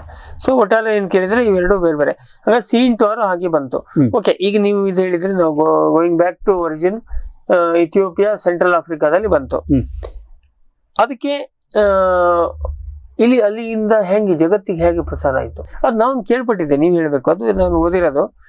ಅವಾಗ ಅದನ್ನು ಸುಮಾರು ಶತಮಾನಗಳ ಕಾಲ, ಸಾವಿರಾರು ವರ್ಷಗಳ ಕಾಲ ಅದನ್ನು ಹೊರಗೋಗ ಕೊಟ್ಟಿರ್ಲಿಲ್ಲ. ಅದೆಲ್ಲ ಬೀಜವನ್ನ ಸಾಯಿಸೇ ಕೊಡ್ತಿದ್ರು. ಅಂದ್ರೆ ಅದು ಜರ್ಮಿನೇಷನ್ ಬರಬಾರ್ದು ಹೇಳಿ ಒಂದಷ್ಟು ಜನ ಉಳಿಸ್ಕೊಂಡಿದ್ರು. ಅದನ್ನ ಎಲ್ಲ ಹೊರಗೆ ಹೋಗಲಾರ್ದಂಗೆ ಉಳಿಸ್ಕೊಂಡಿದ್ರು. ಆಗ ಅದು ಹೊರ ದೇಶಕ್ಕೆ ಅಷ್ಟಕ್ಕೆ ಹೋಗಿರ್ಲಿಲ್ಲ. ಕಾಫಿ ಕುಡಿಯೋ ಹ್ಯಾಬಿಟ್ ಡೆವಲಪ್ ಆದರೂ ಕೂಡ ಕಾಫಿ ಬೀಜವಾಗಿ ಗಿಡವಾಗುವಂತ ಕೆಪಾಸಿಟಿ ಹೋಗ್ಲಿಲ್ಲ ಅಂತ ಹೇಳ್ತಾರೆ. ಹೌದಾ? ನೀವನ್ನ ಏನಾದ್ರು ನೋಡಿದ್ರೆ ಅದಿದೆ. ಹಾಗೇನೆ ಈಗ ಕೆಲವು ಮೂಲ ಮಾಹಿತಿಗಳಿಗೆ ಹೋದ್ರೆ ಕಾಡು ಕಾಫಿ ಅಂತ ಕೆಲವೊಂದು ಬುಕ್ ಅನ್ನೇ ಇದೆ. ಅದು ಮೂಲ ಮಾಹಿತಿಗೆ ಹೋದ್ರೆ ಅದು 7 ಬೀನು ನಮ್ಮ ಬಾಬುಡನ್ ಸಾಹೇಬ್ರು ತಂದ್ರು. ಓಕೆ, ಅವರು 7 ಬೀಜವನ್ನು ತಂದ್ರು ಅಂದ್ರೆ ಅದನ್ನ ಅದೇ ಮೊಳಕೆ ಬರುವಂತದನ್ನ ತಂದ್ರು. ಮತ್ತೆ ನಂತರ ಅದ್ರದ್ದು ಅವಾಗ ಕ್ವಾರಂಟೈನ್ ಎಲ್ಲ ಇರ್ಲಿಲ್ಲ ಅಲ್ಲ, ಕ್ವಾರಂಟೈನ್ ಹೇಗೋ ಬಟ್ನಲ್ಲಿ ಬಂತು. ಮತ್ತೆ ಅದರ ಪರ್ಫಾರ್ಮೆನ್ಸ್ ನೋಡಿದ ನಂತರ ನಮ್ಮ ರೈತರುಗಳು ಮತ್ತೆ ಯುರೋಪಿಯನ್ ಸೆಟ್ಲರ್ಸ್ ಅವರು ಕೂಡ ಕೆಲವು ವೆರೈಟಿಗಳು ತಂದ್ರು. ಈಗಂತೂ ವೆರೈಟಿ ಎಕ್ಸ್ಚೇಂಜ್ ಪ್ರೋಗ್ರಾಮ್ ಇದೆ, ಇಂಟರ್ನ್ಯಾಷನಲ್ ವೆರೈಟಿ ಎಕ್ಸ್ಚೇಂಜ್ ಪ್ರೋಗ್ರಾಮ್ ಇದೆ. ಯಾರು ಬೇಕಾದ್ರೆ ಇಲ್ಲ, ಒಂದು ಆರ್ಗನೈಸ್ಡ್ ಇಂಟರ್ನ್ಯಾಷನಲ್ ಪ್ರೋಗ್ರಾಮ್ ಇದೆ. ಯಾವ ದೇಶದ್ದು ವೆರೈಟಿಗಳು ಬೇಕಾದ್ರೆ ನಾವು ತರ್ಬೋದು, ನಮ್ಮ ವೆರೈಟಿಗಳು ಕೂಡ ಕೊಡ್ಬೋದು. ಬಟ್ ನಾನು ಆಗ್ಲೇ ಹೇಳಿದೆ, ಹೈಯೆಸ್ಟ್ ಡೈವರ್ಸಿಟಿ ಬಂದಿದ್ದು ನಮ್ಗೆ ಸೆಂಟ್ರಲ್ ಆಫ್ರಿಕಾದಿಂದ. ಆಮೇಲೆ ಈಗ ಬಿಡಿ ಅದು ಎಲ್ಲಾ ಕಡೆ ಹೋಗಿ ಇದಾಗಿದೆ. ಸೊ ಬಾಬಾ ಬುಡನ್ ತಂದ್ರು. ಅದು ಸುಮಾರು ಎಷ್ಟು ವರ್ಷದಿಂದ? 1000 ವರ್ಷದಿಂದ? ಇಲ್ಲ, ಅಷ್ಟು ಹಾಗೆಲ್ಲ. 1860 ಆ ಟೈಮ್ ನಲ್ಲಿ ಅದು ಅರೇಬಿಕಾ ಕಾಫಿ ನಮಗೆ ಇಂಟ್ರೊಡ್ಯೂಸ್ ಆಗಿತ್ತು. ಅಷ್ಟು ಲೇಟ್. ಆಮೇಲೆ 1903 ಹಂಗೆ ನಮ್ಗೆ ರೋಬಸ್ಟಾ ಕಾಫಿ ಬರ್ಲಿಕ್ಕೆ ಶುರುವಾಯಿತು. ಓಕೆ, ನಮ್ಮಲ್ಲಿ ಕಮರ್ಷಿಯಲ್ ಶುರು ಆಗಿರೋದು 1850 ರಾಜುಬಾಜು, 45 ರಾಜುಬಾಜು ಅಂತ ಹೇಳ್ತಾರೆ. ಇಲ್ಲ, ಇದು ಆಗ್ಲಿಂದಲೇ ಶುರುವಾಯಿತು ಅರೇಬಿಕಾ. ರೋಬಸ್ಟಾ ಯಾವಾಗ ಅರೇಬಿಕಾ ಕಾಫಿಗೆ ಕಾಫಿ ರಸ್ಟ್ ಮತ್ತೆ ವೈಷ್ಣವ್ ಬಂತು, ಆವಾಗ ನಾವು ರೈತರು ಏನಾದ್ರು ಪ್ಲಾಂಟರ್ಸ್ ರೋಬಸ್ಟಾದಲ್ಲಿ ಸ್ವಲ್ಪ ಪ್ರಾಬ್ಲಮ್ಸ್ ಕಡಿಮೆ ಇದೆ, ಅದನ್ನ ನಾನು ಇಂಟ್ರೊಡ್ಯೂಸ್ ಮಾಡ್ಬೋದು ಅಂದಾಗ ಅವಾಗ 1903 ನಲ್ಲಿ ಬಂತು. ಆರ್ಗನೈಸ್ಡ್ ಕಲ್ಟಿವೇಶನ್ 1910ರಿಂದ ಶುರುವಾಯಿತು ರೋಬಸ್ಟಾ. ಓಕೆ, ಅಷ್ಟು ಲೇಟ್ ಆಗಿ ಬಂತು ಸತಿ ಕಾಫಿ. ಬಟ್ ಏನಾದ್ರೂ ಮತ್ತೆ ಇನ್ನು ಅದರ ಜೊತೆಗೆ ಶ್ರೀಲಂಕಾದಲ್ಲಿ ಕಾಫಿ ಅದು ಕೂಡ ಒಂದು ಒಳ್ಳೆ ಏರಿಯಾ. ಈಗ ಅದು ಕಾಫಿ ತೋಟ ಇಲ್ಲ, ಟೀ ತೋಟ ಆಗಿ ಬದಲಾವಣೆ ಆಯ್ತು. ರಸ್ಟಿಂದ ಕಾಫಿ ನಿಮಗೆ ಹಾಳು ಮಾಡಿದ್ದು ಹೆಮಿಲಿಯಾ ವೆಸ್ಟಾಟ್ರಿಕ್ಸ್ ಅನ್ಬಿಟ್ಟು ಒಂದು ಸ್ಪೀಶೀಸ್.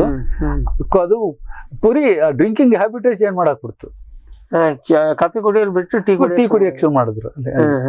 ಮತ್ತೆ ಅದೊಂದು ಮಾತ್ರ. ಆಮೇಲೆ ಲೀಫ್ ಫಸ್ಟ್ ಅದು. ಆಮೇಲೆ ಈಗೆಲ್ಲ ಇಫೆಕ್ಟಿವ್ ಮೆಡಿಸಿನ್ಸ್ ಇದೆ, ಮ್ಯಾನೇಜ್ಮೆಂಟ್ ಇದೆ, ಮತ್ತೆ ಟಾಲರೆಂಟ್ ವೆರೈಟೀಸ್ ಕೂಡ ಇದೆ, ಬಂದಿದ್ದಾವೆ. ನಿಮ್ಮ ಚಂದ್ರಗಿರಿನೇ ಟಾಲರೆಂಟ್. ಅದು one of the tolerant varieties. But ಅದಕ್ಕಿಂತ ಏನಾದ್ರೂ ಡಿಸೈಡ್ ಮಾಡಿ, ಪೆಥೋಜನ್ ಡಿಸೈಡ್ ಮಾಡಿ ಮ್ಯೂಟೇಶನ್ ಆದ್ರೆ ನಿಮ್ಗೆ ಯಾವ ಪ್ರಾಕ್ಟೀಸು, ಯಾವ ರೆಸಿಸ್ಟೆನ್ಸು, ಯಾವ ಕೆಮಿಕಲ್ಲು ಆಗೋದಿಲ್ಲ. ನಾವು ಅಡಿಕೆ ಎಲೆ ಚುಕ್ಕಿಯಲ್ಲಿ ನೋಡಿದಂಗೆ ಅದಕ್ಕೆ ಬೇಕಾದಾಗ ಬರ್ತದೆ, ಬೇಡದಾಗ ಹೋಗ್ತದೆ ನ್ಯಾಚುರಲ್. ಈಗ ನಿಮ್ಮ ಕರೋನಾ ಎಲ್ಲ ಬೊಂಬಾಡಿದಷ್ಟೇ ಬಂತು, ಅದ್ರ ಪಾಡಿ ಅದು ಯಾವಾಗ ಬೇಕಾಗ ಮಿಟೇಟ್ ಆಗಿ ಬಂತು. ಇಲ್ಲ, ಇದು ಕೆಲವು ಅಡ್ವಾಂಟೇಜ್ ಇದೆ, ಕೆಲವು ಕಡೆ ಬೇರೆ ಕಡೆಯಿಂದ ಬಂದಿದ್ದು ಇದೆ. ಈಗ ನಾವು ಕಾಫಿ ಇದು ಬಹಳ ವರ್ಷ ಇತ್ತೀಚೆಗೆ 1990 ಆಸ್ಪಾಸಲ್ಲಿ ನಮ್ಮಲ್ಲಿ ಇದೇ ಇರ್ಲಿಲ್ಲ, ಕಾಫಿ ಬೆರಿಬೋರರ್ ಇರ್ಲಿಲ್ಲ, ಶ್ರೀಲಂಕಾದಲ್ಲಿ ಇತ್ತು. ಮತ್ತೆ ಅದನ್ನ ತಮಿಳ್ನಾಡಿಗೆ ಎಂಟರ್ ಆಯ್ತು. ಈಗ ಎಲ್ಲ ಕಡೆ ಹರಡಿದೆ, ಎಲ್ಲ ಕಡೆ ಇದೆ. ಮತ್ತೆ ಬೇರೆ ಇದಕ್ಕೂ ಹೆಂಗೆ ಬೆಳೆಗಳು ಹರಡ್ತಾವ ಹಂಗೇನೆ. ಬಟ್ ಒಂದಂದ್ರೆ ಅದು ಮಾನೋಫ್ಯಾಗಸ್ ಕಾಫಿ ಬೆರಿಬೋರರ್. ಕಾಫಿ ಒಂದೇ ಹೋಸ್ಟ್, ಬೇರೆ ಯಾವ್ದು ಇಲ್ಲ. ಸಾಕಿ ಕಾಫಿನೇ ಒಂದೇನೆ ಹೋಸ್ಟ್ ಮಾನೋಫ್ಯಾಗಸ್ ಅಂತ. ಬಟ್ ಸ್ಟೆಮ್ ಬೋರರ್ ಮೊದಲೇ ಇತ್ತು, ಅದು ಇನ್ನೂ ಸ್ಟೆಮ್ ಬೋರರ್ ಬಹಳ ವರ್ಷದಿಂದ ಇತ್ತು. ಆಮೇಲೆ ಕಾಫಿ ಬ್ರೀಡಿಂಗ್ ಅಲ್ಲಿ ಮುಖ್ಯವಾಗಿ ಶುರುವಾಗಿದ್ದೇನೆ ಕಾಫಿ ರೋಸ್ಟ್ಗೋಸ್ಕರ, ಕಾಫಿ ರೋಸ್ಟ್ ಮತ್ತೆ ಕ್ವಾಲಿಟಿಗೋಸ್ಕರ. ಸೊ ಅದು ಒಂದು ರೋಗ ಕಾಫಿಯ ಹಣೆ ಬರಹನೇ ಮತ್ತೆ ಒಂದು ಪೆಸ್ಟ್ ಅಂತೂ ಸುಮಾರು ವೆರೈಟಿಗಳು ತಂದಾಗ್ತದೆ. ಈ ನಿಮ್ಮ ಸ್ಟೆಮ್ ಬೋರರ್, ಬೆರಿ ಬೋರರ್ ಅಂತ ತೀರಾ. ಆಮೇಲೆ ಇದು ಕಾಫಿ ರೋಸ್ಟ್ ಅಂದ್ರೆ ಏನು, ಅದಕ್ಕೇನು ಇದೇನು ಇಲ್ಲ. 2 ಸೆಲ್ ಮಧ್ಯದಲ್ಲೇ ಒಂದು ಟ್ಯೂಬ್ ಫಾರ್ಮ್ ಆಗುತ್ತೆ, ಅದರಲ್ಲಿ ನ್ಯೂಕ್ಲಿಯಸ್ ಇದಾಗುತ್ತೆ. ಅದಕ್ಕೆ ನಾವು ಪ್ಯಾರಾಸೆಕ್ಸುಯಾಲಿಟಿ ಅಂತೀವಿ. ನ್ಯೂರೋಸೆಸ್ಗಳು ಬರ್ತಾ ಇದೆ. ಇದು ನಾನು ರೆಫರ್ ಮಾಡಿ ನಮ್ಮ ವೆಬ್ ಕ್ಲಾಸಿಗೆ ನಾನು ಅದನ್ನ ತಗೊಂಡಿದ್ದೆ. ಅವಾಗ ಅವರು ಅದ್ರಲ್ಲಿ ಕೊಟ್ಟಿದ್ದು 47 ರಸ್ಟ್ ರೇಸ್ ಎಲ್ಲಾ ಕಡೆ ಇದೆ, 35 ರೇಸು ಇಂಡಿಯಾದಲ್ಲಿ ಇದೆ ಅಂತ. ಬಟ್ ಇತ್ತೀಚೆದು ಡೈರೆಕ್ಟ್ ತೆಗೆದಾಗ 50 ರೇಸ್ ಇದೆ, ಅದ್ರ 40 ಇಂಡಿಯಾದಲ್ಲಿ ಇದೆ. ಆಮೇಲೆ ಬರೋಣ. ಸೊ ಏನ್ ಕೇಳಿದ್ರೆ, ಕಾಫಿ ನಮ್ಗೆ ಮೂಲತಃ ಮಧ್ಯ ಆಫ್ರಿಕಾದಿಂದ ಬಂತು. ಇದು ನಮ್ಮ ದೇಶದಲ್ಲ ಒರಿಜಿನಲಿ. ಹಾಗಾಗಿ ನಮ್ಗೆ ಆ ಮಟ್ಟಕ್ಕೆ ಕುಡಿಯೋ ಹ್ಯಾಬಿಟ್ ಕೂಡ ಕಾಫಿದಿಲ್ಲ. ಬರೀ ನಮ್ಮಲ್ಲಿ 20% ಮಾತ್ರ ಇಲ್ಲಿ ಖರ್ಚಾಗ್ತದೆ, 80% ಎಕ್ಸ್ಪೋರ್ಟ್ ಆಗುತ್ತೆ ಕಾಫಿ. ಅಷ್ಟೆಲ್ಲ ಅದು ತುಂಬಾ ವ್ಯಾಲ್ಯೂ ಅಡಿಷನ್ಗಳು ಈಗ ಮಾಡ್ತಾ ಇದ್ದಾರೆ, ಸ್ಪೆಷಾಲಿಟಿ ಕಾಫಿಗಳು ಮಾಡ್ತಾ ಇದ್ದಾರೆ. ಸೊ ಈಗ ಓಕೆ, ಕಾಫಿ ಬಂದಿದ್ದು ಹೀಗೆ. ಸರಿ, ಈಗ ಕಾಫಿಯ ಟ್ರೇಡ್ ಅಲ್ಲಿ ಅಥವಾ ಬೆಳೆಯಲ್ಲಿ ನಾವು ಎಲ್ಲಿದ್ದೀವಿ? ಭಾರತ 4% ಅಷ್ಟೇ ನಮ್ದಿರೋದು. ಇಡೀ ಜಾಗತಿಕ ವ್ಯವಹಾರದಲ್ಲಿ 4% ಇದೀವಿ. ಹಾ. ಏರಿಯಾ ಎಷ್ಟಿರ್ಬೋದು? 4,70,000 ಚಿಲ್ಲರೆ ಏನೋ ಬರುತ್ತೆ ಹೆಕ್ಟೇರ್. ಹೆಕ್ಟೇರ್ ಅಂದ್ರೆ ಒಂದು 10 ಸ್ವಲ್ಪ ಹೆಚ್ಚು ಕಮ್ಮಿ ಒಂದು ಕರ್ನಾಟಕ 10 ಲಕ್ಷ ಕರ್ನಾಟಕ ಹೆಚ್ಚು 10 ಲಕ್ಷ ಹೆಕ್ಟೇರ್. ಅದು 10 ಲಕ್ಷ ಎಕರೆ. 4.5 ಲಕ್ಷ ಇದು ಇದೆಲ್ಲ ಗೊಬ್ಬರಗುಂಡಿ ಲೆಕ್ಕಾಚಾರ. ಹೆಚ್ಚಾಗ್ತಾ ಇರುತ್ತೆ, ಕಡಿಮೆ ಆಗ್ತಾ ಇರುತ್ತೆ, ಅದೆಲ್ಲ ಎಕ್ಸಾಕ್ಟ್ ಡೇಟಾ ಕಷ್ಟ ಇಲ್ಲ. ಇದು ರಿಜಿಸ್ಟ್ ಆಗುತ್ತಲ್ಲ ಇದರಲ್ಲಿ, ಸ್ವಲ್ಪ ಅಥೆಂಟಿಕ್ ಇದೆ ಇದು. ಸ್ವಲ್ಪ ಕಾಫಿ ಇದು ಕಂಟ್ರೋಲ್ಡ್ ಕ್ರಾಪ್ ಇರೋದಕ್ಕೆ ಒಂದು ಮಟ್ಟಕ್ಕೆ. ಓಕೆ, ಸೊ ಇದ್ರಲ್ಲಿ ಹಾಗಿದ್ರೆ ಭಾರತದಲ್ಲಿ ಕರ್ನಾಟಕ ನಂಬರ್ 1. ಹೌದು, ಮೊದಲಿಂದನು. ಹೌದು. ಮತ್ತೆ ನಂತರ ಈಗ ಕರ್ನಾಟಕ, ತಮಿಳುನಾಡು, ಕೇರಳದಲ್ಲಿ ಮೊದಲು robusta, high quality robusta introduce ಆಗಿದ್ದೇನೆ ವಯನಾಡು, ಕೇರಳದಲ್ಲಿ ಬಂತು. ಮತ್ತೆ ನಂತರ ಒರಿಸ್ಸಾ, ವೆಸ್ಟ್ ಬೆಂಗಾಲ್, ಇದಕ್ಕೂ ಹೋಯ್ತು, ಒರಿಸ್ಸಾಗೂ ಹೋಯ್ತು, ಮತ್ತೆ ನಾರ್ತ್ ಈಸ್ಟ್ ಏರಿಯಾಕ್ಕೂ ಹೋಯ್ತು. ಆಮೇಲೆ ಆಂಧ್ರ ಪ್ರದೇಶ ಕೂಡ ನೆಕ್ಸ್ಟ್, ತಮಿಳುನಾಡು ಬಿಟ್ರೆ ಹೆಚ್ಚು ಏರಿಯಾ ಇರೋದು ಕೇರಳ, ಮತ್ತೆ ನಂತರ ಆಂಧ್ರ ಪ್ರದೇಶ. ಕರ್ನಾಟಕ ನಂಬರ್ 1 ಇದೀವಿ ನಾವು. ಸೊ ಈಗ ಜಾಗತಿಕವಾಗಿ ಯಾರು ಮುಂದಿದ್ದಾರೆ? ಅರೇಬಿಕಾ ಕಾಫಿನಲ್ಲಿ ಬ್ರೆಜಿಲ್ ಹೆಚ್ಚು. ಓಕೆ, ಅವ್ರಿಗೆ ನಮ್ಗೆ ಎಲ್ಲದಕ್ಕೂ ಕಾಂಪಿಟೇಟರ್. ಮತ್ತೆ ರೋಬಸ್ಟಾ ಕಾಫಿನಲ್ಲಿ ವಿಯೆಟ್ನಾಂ ಆ ಛೋಟಾ ದೇಶ ಏನೆಲ್ಲ ಮಾಡುತ್ತೆ. ಮತ್ತೆ ರೋಬಸ್ಟಾ ಕಾಫಿನಲ್ಲಿ ಮೊದಲು ವಿಯೆಟ್ನಾಂ, ನಂತರ ಸ್ಥಾನ ಇಂಡೋನೇಷಿಯಾ, ನಾವು 4ನೇ ಜಾಗಕ್ಕೆ ಬರ್ತೀವಿ ರೋಬಸ್ಟಾ ಕಾಫಿನಲ್ಲಿ. ಓಕೆ, ರೋಬಸ್ಟಾದಲ್ಲಿ 4ನೇ ಜಾಗ. ಬಟ್ ಅರೇಬಿಕಾದಲ್ಲಿ ಬಹಳ ದೂರ ಇದೀವಿ ನಾವು. ಅರೇಬಿಕಾ ನಂಬರ್ 1 ಅಂತೂ ಬ್ರೆಜಿಲ್ ಆಯ್ತು. ಬ್ರೆಜಿಲ್, ಮತ್ತೆ ಅಲ್ಲಿ ಆಫ್ರಿಕನ್ ಕಂಟ್ರೀಸ್ ಯಾವ್ದೆಲ್ಲ ಇರ್ಬೋದು. ಇಥಿಯೋಪಿಯನ್ ಕಾಫಿ ಯಾವಾಗ್ಲೂ ಅಷ್ಟೇ. ಇವನ್ ಅಮೆರಿಕನ್ಸ್ ಬಹಳ ಇಷ್ಟಪಟ್ಟು ಕುಡಿಯೋದು ಇಥಿಯೋಪಿಯನ್ ಕಾಫಿ. ಅಂಡ್ ಅವರು ಒರಿಜಿನಲ್. ಈಗ ಹೆಂಗ್ ನಾವು ಕಾಳುಮೆಣಸಲ್ಲಿ ಒರಿಜಿನಲ್, ಸುಮಾರು ಸೆಂಟ್ರಲ್ ಆಫ್ರಿಕನ್ ಕಂಟ್ರೀಸ್ ಎಲ್ಲಾನು ಕಾಫಿ ಬೆಳಿತಾರೆ. ಯಾಕೆಂದ್ರೆ ಅವರಿಗೆ ಎಕ್ಸ್ಪೋರ್ಟ್ ಟ್ರೇಡಿಂಗ್ ಬಹಳ ಹೆಲ್ಪ್ ಆಗುತ್ತೆ. ಸೊ ಈಗ ಇದು ಬೆಳೆಯೋ ದೃಷ್ಟಿಯಿಂದ ಆಯ್ತು. ಬರೀ ನಾವು 4% ಅಲ್ಲಿ ಇದೀವಿ. ಈಗ ನಿಮಗೆ ಗೊತ್ತಿದ್ದಂತೆ ಬಳಕೆದಾರ ಯಾರು? ಮೆಜಾರಿಟಿ ಯುರೋಪ್ನವ್ರು ಕಾಫಿ ಕುಡಿತಾರೆ. ಹೌದು, ಯುರೋಪ್ ಅಲ್ಲಿ ಜಾಸ್ತಿ ಬರುತ್ತೆ. ಯುರೋಪ್ ಮತ್ತೆ ಅಮೆರಿಕಾದಲ್ಲೂ ಬಹಳಷ್ಟು ಕನ್ಸ್ಯೂಮ್ ಮಾಡಿ. ಹಾಗೇಂತೇನಿಲ್ಲ, ಈಗ ಇಟಲಿ, ಜರ್ಮನಿ ಎಲ್ಲಾನು ಅಷ್ಟೇ ಒಳ್ಳೆ ಕಾಫಿ ಕುಡಿತಾರೆ. ಯುರೋಪ್ ದೇಶಗಳು ಕಾಫಿ ಕುಡಿತಾರೆ. ಅವರಿಗೆ ಟೀನು ಕುಡಿತಾರೆ, ಬಟ್ ಫಸ್ಟ್ ಪ್ರಿಫರೆನ್ಸ್ ಕಾಫಿ ಇರ್ಬೋದು ಕಾಫಿ ಇದರಲ್ಲಿ. ಮತ್ತೆ ಅವರಾಗಿದ್ದಕ್ಕೆ ನಮ್ಗೆ ಒಳ್ಳೆ ದುಡ್ಡು ಕೊಡ್ತಾರೆ, ದುಡ್ಡು ಬರ್ತದೆ. ಮತ್ತೆ ಅರಬ್ಸು ಏನಿಲ್ಲ, ಅವರು ಕೂಡ ಒಳ್ಳೆ ಕಾಫಿಗೆ ಅಷ್ಟೇ ಈಕ್ವಲ್ ಪ್ರಪೋರ್ಷನ್ ಏಲಕ್ಕಿ ಹಾಕಿ ಗಾವ ಅಂತ ಪ್ರಿಪೇರ್ ಮಾಡಿ ಕುಡಿತಾರೆ. ಆ ಲೆಕ್ಕದಲ್ಲಿ ನಮ್ಗೆ ಅವರು ಏಲಕ್ಕಿಗೂ ವ್ಯಾಪಾರ ಮಾಡ್ತಾರೆ ಒಳ್ಳೆ ಕೇರಳದಲ್ಲಿ. ಸೊ ಹಾಗಾಗಿ ಕಾಫಿ, ಆದ್ರೆ ಭಾರತದಲ್ಲಿ ಕಾಫಿಯ ಹ್ಯಾಬಿಟ್, ಕುಡಿಯೋ ಹ್ಯಾಬಿಟ್ ಕಡಿಮೆ. ನಾವು ಬೆಳೆಸಿದ್ರಲ್ಲಿ 80% ಎಕ್ಸ್ಪೋರ್ಟ್ ಆಗುತ್ತೆ ಅಂತ ಕೇಳ್ಪಟ್ಟಿದ್ದೀನಿ. ಆಕ್ಚುಯಲ್ ಆಗಿ ಏನಾಗಿದೆ, ಇದು ಚಹಾ ಮಾಡೋದು ಅಂತ ದೊಡ್ಡ ಸಮಸ್ಯೆ ಇಲ್ಲ. ಕಾಫಿನ ಚೆನ್ನಾಗಿ ಮಾಡಿದ್ ಕುಡಿದ್ರೇನೆ ಅದ್ರ ರುಚಿ. ಈಗ ಅದ್ರ ಜೊತೆಗೆ ಚಿಕೋರಿ ಮಿಕ್ಸ್ ಮಾಡಿ ಕುಡ್ದು ಅದಕ್ಕೆ ಅಡಿಕ್ಟ್ ಆಗ್ಬಿಟ್ರೆ ಇವ್ರು ಒಳ್ಳೆ ಕಾಫಿ ಕೂಡ ಅಪ್ರಿಶಿಯೇಟ್ ಮಾಡಿದ್ದಾರೆ. ಮತ್ತೆ ಸುಮಾರು 90% ಜನಗಳಿಗೆ ಒಳ್ಳೆ ಕಾಫಿ ಮಾಡ್ಲಿಕ್ಕೆ ಗೊತ್ತಿಲ್ಲ. ಓಕೆ, ಅಲ್ಲ ಗೊತ್ತಿಲ್ಲ ನಮ್ಗೆ, ಯಾಕೆಂದ್ರೆ ಒಳ್ಳೆ ಕಾಫಿ ಇಲ್ಲ ನಮ್ಗೆಲ್ಲ, ಚಿಕೋರಿ ಮಿಕ್ಸೇ ಬರುತ್ತೆ. ಸೊ ಹಾಗಾಗಿ ಚಹಾ ಹೆಚ್ಚು ಮನೇಲಿ ಇರ್ತದೆ ಹೊರತು ಕಾಫಿ ಕಡಿಮೆ. ಅದು ಅನುಕೂಲ, ಅಥವಾ ನಮ್ಗೆ ಅದು ರೂಢಿ ಆಗಿಲ್ಲ. ಬಟ್ ಸ್ವಲ್ಪ ಬದಲಾವಣೆ ಆಗ್ತಾ ಇದೆ ಈಗ. ಈ ಕಾಫಿ ಕಟ್ಟೆಗಳು, ಸ್ಪೆಷಾಲಿಟಿ ಕಾಫಿ ಕಟ್ಟೆಗಳು ಎಲ್ಲ ಕಡೆನೂ ಶುರು ಮಾಡ್ತಾ ಇದ್ದಾರೆ. ಅದು ನಮಗೆಲ್ಲ ಅಂದ್ರೆ 10 ರೂಪಾಯಿ ಕೊಟ್ಟು ಕುಡ್ದು ರೂಢಿ ಅಲ್ಲ. 35 ರೂಪಾಯಿ 50 ರೂಪಾಯಿ ಕೊಟ್ಟು ಕುಡಿದ್ರೆ ಅವಾಗ ನಿಜವಾದ ಜ್ಞಾಪಕ ಬರೋ ಅಂತ ಟೇಸ್ಟ್ ಇರೋ ಅಂತ ಕಾಫಿಗಳು ಸಿಗುತ್ತೆ. ಆತರ ಸ್ಪೆಷಲೈಸೇಷನ್ ಬಂದಾಗ ಸ್ವಾಭಾವಿಕ ಪಾಪ್ಯುಲಾರಿಟಿ ಬರುತ್ತೆ. ಆದ್ರೂ ಆಮ್ ಆದ್ಮಿಗಳಿಗೆ, ಜನಸಾಮಾನ್ಯರಿಗೆ ಕಾಫಿ ಹೋಗೋದು ಇನ್ನು ಕಾನ್ಸ್ಟಿಪೇಷನ್ ಆಗುತ್ತೆ ಅಂತ ನಮ್ಮಲ್ಲೆಲ್ಲ ಇದೆ. ಕಾಫಿ ಕುಡಿದ್ಬಿಟ್ರೆ ಕಾನ್ಸ್ಟಿಪೇಷನ್, ಹೊಟ್ಟೆ ಕಟ್ತದೆ ಅಂತ. ಅದು ಫುಡ್ ಹ್ಯಾಬಿಟ್ ನಿಧಾನವಾಗಿ ಬದಲಾಗಬೇಕು. ಅದು ನಾಳೆ ಬೆಳಿಗ್ಗೆ ಬದಲಾಗೋದಿಲ್ಲ, ಅಥವಾ ನಾವು ಕಾಫಿ ಬೆಳೆಸ್ತೀವಿ ಅಂತ ಬೆಳೆಸೋದಲ್ಲ. ಒಟ್ಟಾರೆಯಾಗಿ ಕಾಫಿ ಕರ್ನಾಟಕದಲ್ಲಂತೂ, ಭಾರತದಲ್ಲಿ ನಾವು 1ನೇ ನಂಬರಲ್ಲಿ ಇದ್ದೀವಿ. ಆದ್ರೆ ಹೇಳ್ಕೊಳ್ಳಕ್ಕೆ ನಾಚಿಕೆ ಆಗ್ಬೇಕು. ಏನಕ್ಕೆ ಅಂದ್ರೆ ಇಷ್ಟು ಪ್ರಮಾಣದ ಏರಿಯಾ ಇದು, ಮುಂದಿನ ಕಂತಲ್ಲಿ ನಾವು ಚರ್ಚೆ ಮಾಡ್ತೀವಿ ಅದನ್ನ. ಇಷ್ಟು ಏರಿಯಾ ಇದ್ದು, ಇಷ್ಟು ಅವಕಾಶ ಇದ್ದು, ಇಷ್ಟು ಜನಸಂಪತ್ತು ಇದ್ದು, ಇಷ್ಟು ಅಗತ್ಯ ಇದ್ದು ನಾವು ಬೆಳೆಸ್ತಾ ಇಲ್ಲ. ಎಷ್ಟು ಬೆಳೆಸಬಹುದಿತ್ತು, ಅದು ಇದೊಂದೇ ಬೆಳೆ ಅಲ್ಲ, ಬಹಳಷ್ಟು ಬೆಳೆಗಳು ಹಂಗಿದೆ ನಮಗೆ. ನಾವು ಅದನ್ನೇ ಹೇಳ್ತಾ ಇರ್ತೀವಿ, ಇಲ್ಲಿ ಏನಿಲ್ಲ, ನಮಗೆ ಡೆಮೋಕ್ರಸಿ ಸ್ವಲ್ಪ ಹೆಚ್ಚಾಗಿ ಪ್ರಾಬ್ಲಮ್ ಆಗಿದೆ. ನಮಗೆ ಇದು ಬೇಕು, ನೀನು ಮಿಲಿಟರಿ ರೂಲ್ ಬರಬೇಕು, ಅವಾಗ ಈ ಜಿಲ್ಲೆನೋ ಇದೆಲ್ಲ ಬೆಳೆ ಬರುತ್ತೆ ಹಾಕು ಅಂತ ಹೇಳ್ಬೇಕು ಆ ಮಟ್ಟಕ್ಕೆ. ಆಗ ನಾವು ನಿಜವಾಗಿ ನಮ್ಮ ಸಾಮರ್ಥ್ಯ, ಅಗತ್ಯ, ಅವಶ್ಯಕತೆ ಇದ್ದಷ್ಟು ಪ್ರಮಾಣಕ್ಕೆ ಕಾಫಿ ಬೆಳೀತಾ ಇಲ್ಲ. ಬೆಳೆಯಕ್ಕೆ ಅವಕಾಶ ಇದೆ, ಅದನ್ನು ಮುಂದಿನ ಕಂತಲ್ಲಿ ಚರ್ಚೆ ಮಾಡೋಣ. ಇವತ್ತು ಸಮಯ ನಮ್ಮ ಇವತ್ತಿನ ಕಂತಿನ ಸಮಯ ಇಲ್ಲಿಗೆ ಮುಗಿಸೋಣ. ನಮಗೆ ಮಾಹಿತಿ ಕೊಟ್ಟಿದ್ದಕ್ಕೆ ಈಗ ಪ್ರಾರಂಭಿಕವಾಗಿ ವೇಣುಗೋಪಾಲ್ ಸರಿಗೆ, ಒಟ್ಟಾರೆ ಈ ಸೀರೀಸಿಗೆ ವೇಣುಗೋಪಾಲ್ ಸರಿಗೆ ನಿಮ್ಮೆಲ್ಲರ ಪರವಾಗಿ ಮತ್ತು ನಮ್ಮ ವಾಹಿನಿಯ ಪರವಾಗಿ ಧನ್ಯವಾದವನ್ನು ಹೇಳಕ್ಕೆ ಇಷ್ಟಪಡ್ತೀವಿ. ವೀಕ್ಷಕರೇ, ಇದು ಹೀಗಿನ ನಾವು ಫ್ರೀ ಫ್ಲೋ ಡಿಸ್ಕಷನ್ ಮಾಡ್ಕೊಂಡು ಹೋಗ್ತೀವಿ. ಸೊ ದಟ್ ಕಾಫಿ ಬಗ್ಗೆ ಇದನ್ನ ಒಂದು ಸರಣಿ ನೋಡಿದವರಿಗೆ ಕಾಫಿ ಬಗ್ಗೆ ಸಂಪೂರ್ಣ ನಾಲೆಜು ಆಗಬೇಕು. ಅದೆಲ್ಲ ಪ್ರಯತ್ನವನ್ನು ಮಾಡ್ತೀವಿ. ಮುಂದಿನ ಕಂತಲ್ಲಿ ಮತ್ತೆ ಇದೇ ಚರ್ಚೆಯನ್ನು ಮುಂದುವರಿಸ್ತೀವಿ. ತಾವು ಕೂಡ ಕಾರ್ಯಕ್ರಮ ನೋಡಿದ್ದಕ್ಕೆ ಮತ್ತು ಅದರಿಂದ ಬೆನಿಫಿಟ್ ತಗೊಂಡ್ರೆ ನಮಗೂ ಖುಷಿ. ಹಾಗಾಗಿ ಕಾರ್ಯಕ್ರಮ ನೋಡಿದ್ದಕ್ಕೆ ತಮಗೂ ಕೂಡ ಧನ್ಯವಾದವನ್ನು ಹೇಳ್ತಾ ಇವತ್ತಿನ ಕಂತನ್ನ ಮುಗಿಸೋಣ. ನಮಸ್ಕಾರ. ಈ ಕಾರ್ಯಕ್ರಮದ ಪ್ರಾಯೋಜಕರು ಜೈನ್ ಇರಿಗೇಷನ್ ಸಿಸ್ಟಮ್ಸ್ ಲಿಮಿಟೆಡ್, ಜಾಗತಿಕ ತುಂತುರು ಮತ್ತು ಹನಿ ನೀರಾವರಿ ಉಪಕರಣಗಳ ಉತ್ಪಾದಕರು, ಬೇಸಾಯ ತಂತ್ರಜ್ಞಾನ ನಿರೂಪಕರು ಹಾಗೂ ರೋಗರಹಿತ ಟಿಶ್ಯೂ ಕಲ್ಚರ್ ಗಿಡಗಳು. ಕ್ಯಾಡ್ಬರೀಸ್, ಕೋಕೋ ಬೆಳೆಸಿ ಅಧಿಕ ಆದಾಯ ಗಳಿಸಿ.